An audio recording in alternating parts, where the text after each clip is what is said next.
Bumper to bumper, we love them old cars. Be it Ford or GM or be it a Mopar. People, power and passion, you know that is our deal. So tune into our TV show with Rusty at the wheel. G'day viewers and welcome to Bumper, the car show, the classic car show that's about people, power and passion. Hi, I'm Rusty. Today we're here at the Monaro Nationals at Cheltenham.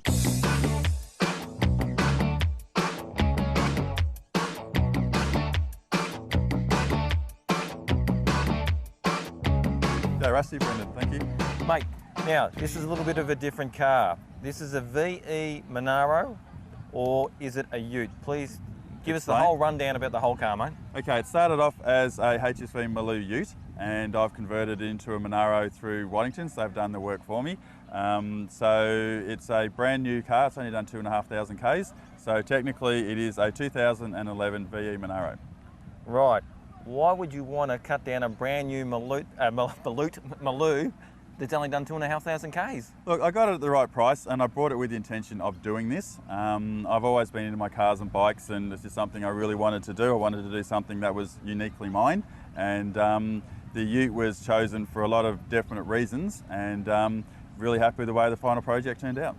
All right. Now, Bumper to Bumper is all about people, power and passion. So you must have a big passion to get this car the way it is now, because obviously you probably could have brought a Monaro cheaper than what you could actually make this car into. Yeah. Look, you're dead right there. I say quite often that I wish I had taken up knitting. It would have been so much cheaper and easier. But look, I like my cars, and I've looked after my family. They're all looked after. I've done everything I'm supposed to do, and this is just my toy. All right. So what was the inspiration to make it? Why make a Ute into a Monaro? Okay, the inspiration is the Coupe 60. I think everybody knows that car, a concept car that Holden brought out. But the reason why I chose the Ute as the base is the Ute's longer in the wheelbase. So when you look at the silhouette of the car, the back wheel is further back in the silhouette, and a Ute is actually wider than a sedan. So by the time we've backed it all that in, then we've flared the guards. This car is actually 160mm wider than a standard sedan, and it just gives it that really big fat bum, that big muscle car look. So I think a sedan would have been easier, but I don't think it would have got as good a result at the end. All right, no worries at all. Now this would have cost a packet to actually do, so you've funded this all yourself, but only because you just want this car. Yep. Look, I'm the guy who keeps signing the checks. The guys at Waddington's did a fantastic job of building it, absolutely nothing but respect for them on that. So it is a checkbook car, but look, I'm not ashamed of that. I do what I do and I pay the guys to do what they do. So cost-wise, I'm not going to tell you exactly, but if I had purchased a brand new GTS with all the fruit and then put the big wheels and brakes and trick paint job, I really haven't spent much more money than that. So I'm pretty comfortable with what I've spent on it for what I've got. All right, now let's get back to the design of the car, because you must have had a concept in your head that you had to get to Waddington's for them to actually do the car. So what, and I know it's about how passionate you are, but you must have done something to give them the idea. Did you do drawings or specs, or what have you done there? They wanted lots of drawings, but in all honesty, I never really got round to that. They are a hot rod shop, so this isn't really their normal ball game, but we just had good conversations, and I delivered the Ute to them. We got the sedan body shell, we sort of taped it all up, we just spoke, we talked, they listened to my ideas, I listened to their ideas, and it just really came together, and I have to say I'm really pleased at how well it came out. The picture in my head looked pretty good, but there's always a chance that it might not work, but this did. All right, no worries at all. Now, what's the car running, engine-wise? Okay, it's still standard. So it's a 6.2 LS3. Okay. Oh, yeah. Haven't had time to get to it. As you can see when you look around the car, there's no windows in it yet. Yep. So that's the next job. So windows and interior, and then I'd like to take it to the summer nats. And so early next year will be the engine and so forth there. I think that this would really go really good at summer nats, because I think it's such a unique car within itself. You know, not many people are making a coupe from a Ute. Yep. So I suppose some of the purists, like we're at the Monaro Nationals here in Cheltenham today, some of the purists might say this is actually not a Monaro. What's your thoughts on that? I totally agree with them. It's not a Monaro, but by the same token, there wasn't one. So somebody had to start with something, and the fact that I chose a Ute as opposed to a sedan makes no difference. I personally don't care if people like it or not, if they've got an opinion. That's the important thing, you know, that it's made an impact.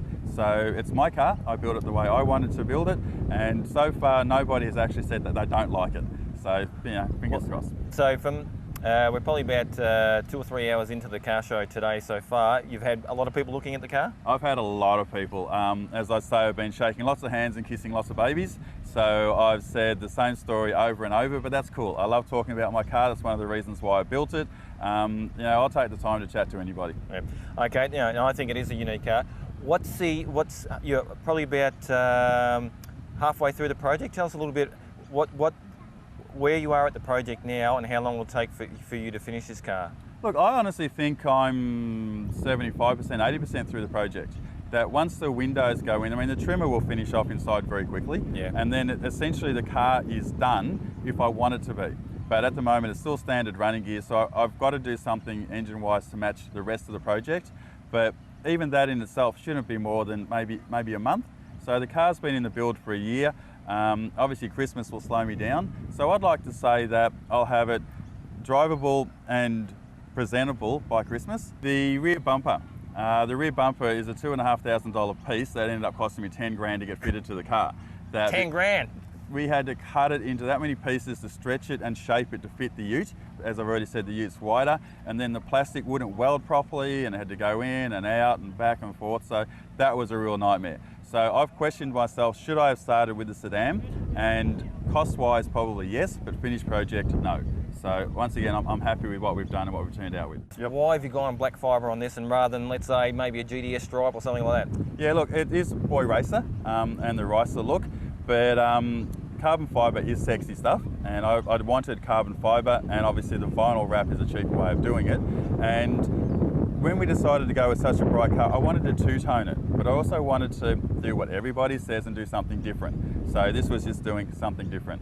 And to me, I like it, I think it works. Some people have said that the orange is a bit too bright for their taste, but then they like the carbon fibre. So it sort of covers both fields a little bit. I wanted to paint the car a dark colour originally, so I'm happy with the contrast, I'm happy with the compromise that we made with it. Yeah, look, I think it's come up a real treat, and I think it's a credit to yourself for you to live your dream and your passion and to put it back into the car itself, and it certainly comes out as a very, very unique car. And stuff what everyone else says, it's your car and you do what you want with your car. So all I can say, mate, is all the very best for you and your car, and I hope it really goes well for you. Thanks for being on Bumper to Bumper. Thank you very much, thank you. Cheers. People, power and passion.